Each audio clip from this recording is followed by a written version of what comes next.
be courageous enough, like the American community was, to say our education system is no good and has to be changed. I think we will earn much more respect, and to be sincere. We hear enough in the press and everywhere about the greatness of our education system. This forum is for the truth.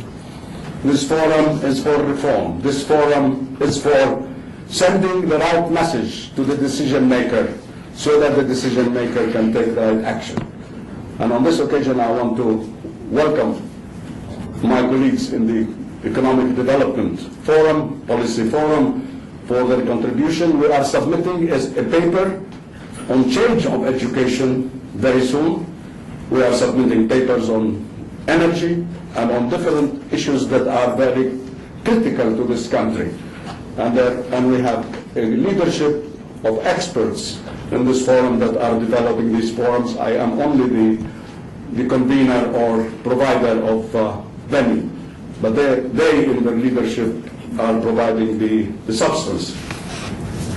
Now, I needed to take advantage of His Excellency's presence because we will need American support in every way, technically and financially, in a huge change program, in a huge change education program. And I know that His Majesty, Her Majesty, and the government will be more than cooperative and more than willing to do that. I know that His Excellency accepted to receive some questions, so I will shut up and leave the ground for His Majesty, leave the podium again for His Majesty if he wants to respond.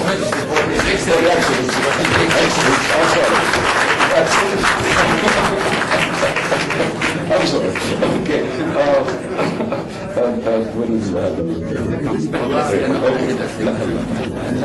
I would like to give the first question to the American news agency. ساعات السفير أنا بتحدث بالعربية معلش وأحترمك وأحترم وأقدرك. نعم أنا مراسل وكالة يونايتد بريس الانترناشونال الأمريكية، ولكن حبذت أن أتحدث بالعربية. ساعات السفير سيد جونز، عندما استعرضت الكلمة التي ألقيتها استعرضت الشركات التجارية والاستثمارية والتربوية. من ضمن هذه الشركات استعرضت الشراكة الأمنية، وقلت حضرتك حرفيا انه الشراكه الامنيه بين بلادكم والاردن انقذت ارواح الكثير من المواطنين، او بدون او without الكثيرين، او انقذت ارواح مواطنين بين البلدين. هل يمكن ان تتوسع بهذه النقطه اكثر؟ شكرا. But without going into too much detail, as we all know, the U.S.-Jordanian partnership extends to the security realm. This is a partnership that is sharing information and sharing insight, and sharing strategies and planning throughout the region. And so there's no question that over the years, the sharing of this information has enabled the security forces in Jordan and the security forces in the United States to protect it. That's what I mean. Well, let me just start with some requests to all of those who are raising hands. I see many of them.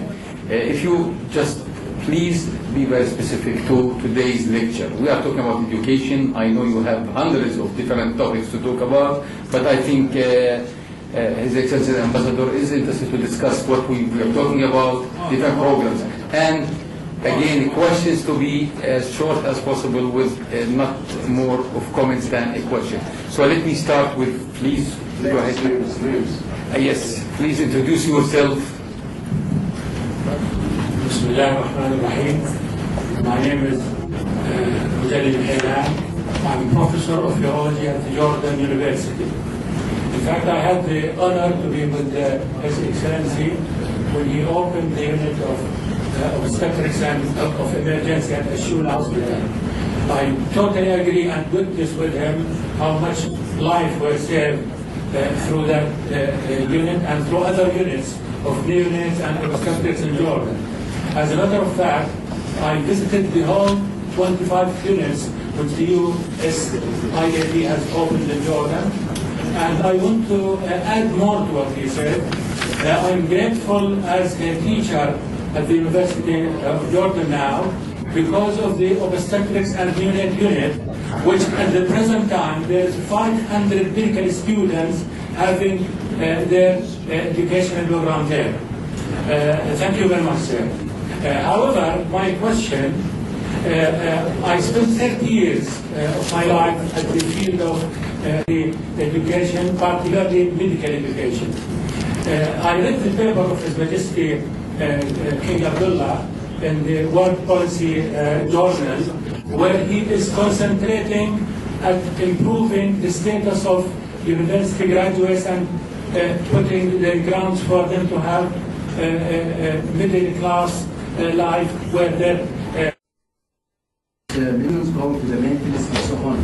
But my question about the quality of education. Why we have to be modernized if I have to lose my culture and my language? I am an Arab and I will remain an Arab, but I'm losing Arabic. I hope that English is not replacing Arabic. And I'm asking this because my students here at the University of Jordan, even my dear students, they cannot write Arabic. Now, unfortunately, the mentality here, if you speak English and you don't speak Arabic that good, that means you are modernized. I studied in the United Kingdom, and I went to the city of the United States, I have the right to there, and I'm still proud of my Arabic. I hope that you maintain this kind of the cultural dimension of education. In the United States, I have to study the American history, and I have to study American literature 1, 2, 3, and 4, even Shakespeare, even the Beatles. Why now I don't? Why Arabic is becoming an optional for the students, and English is becoming mandatory? Why we have to go from extreme to extreme? Either I lose everything about my culture, or I have to be very modernized. I would love to see Arabic and English go hand by hand. I will remain in Arabic. I will remain in Jordanian, because when I go to the American embassy to get a visa, then they look at me as a Jordanian Arab. Even if I study English, I will not become an American. I will never become an American. So I hope that when it comes to education, you take into account the culture of people. My last question about the peace, and you just mentioned peace. I hope also when it comes to peace, that the political process that goes on, No political rules. Yeah. no, because No discussion on politics. Please, thank you. Thank you very much. Dr. Wali. Okay, thank you very much. Thank you. And again, I would like to ask you to be, please, as short as you can. We don't need comments, we need more questions. Dr. Muhyiddin Talk, please. Thank you. My name is Muhyiddin Talk. I'm managing a company that is training thousands and thousands of teachers in cooperation with our American friends with USA. We have already trained over 20,000 teachers, and the multiplying effect is great. The first comment I want to make is that we talked about the present and the past. What are the projects for the future? What do you think for the next, let's say, 5 years, 10 years, to provide to Jordan in terms of the human development and particularly education? The second comment is that you used to have, I don't know if it is terminated or not, a very successful program, which is the Fulbright scholarships, where through this hundreds of Jordanians have been trained, got their PhD degrees, came back and became university professors. Again, the multiplying effect is great because those teachers have taught thousands and thousands of teachers. I'm probably the second or the third oldest Fulbright scholarship graduate. I'm a Purdue graduate myself. So I think this is a very valuable program when you think about the future, because through them you are educating thousands and thousands of students in Jordan. So, Thank you.